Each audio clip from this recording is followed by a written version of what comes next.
Looking back on your very impressive career, what were some of the milestone moments that you sort of look back on in your journey? Well, the biggest thing that happened to me, the biggest thing that has happened to me, I should say, in my 70 years, was the day of the Kennedy assassination, because I was on live.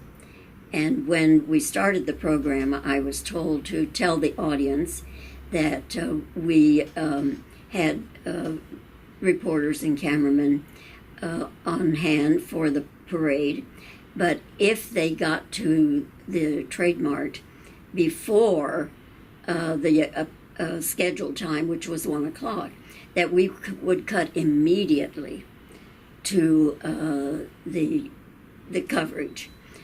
We had live coverage at the Trade Mart.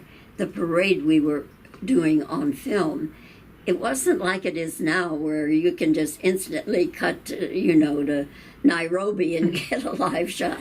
It wasn't like that then. So we were going to be live once they got to the Trade Mart, but we were on film for the parade. So I was told that, if we suddenly disappear, it will be because they get to the Trade Mart before schedule. But then the program was interrupted by an announcement from the parade area saying our Bob Welch, our reporter or one of our cameramen on hand, said sounds that could have been shots were heard in the vicinity of the Kennedy motorcade.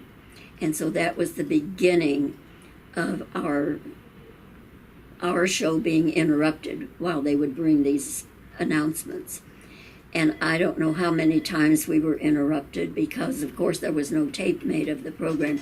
But it was like, every minute or two, they were interrupting us, and they would say to me, Bobbie, pick up where you left off and go on. And so in between those announcements coming from the parade and ultimately at the hospital, I was having to carry on interviews.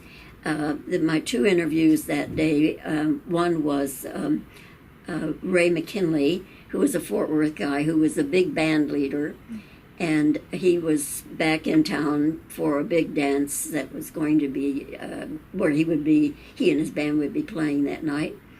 And the second interview was Mr. Tomlinson, who was head of All Church Press.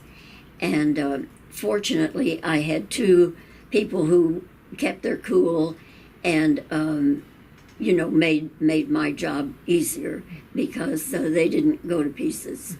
But that would have to be the biggest thing that has happened to me in all of my years of being on camera.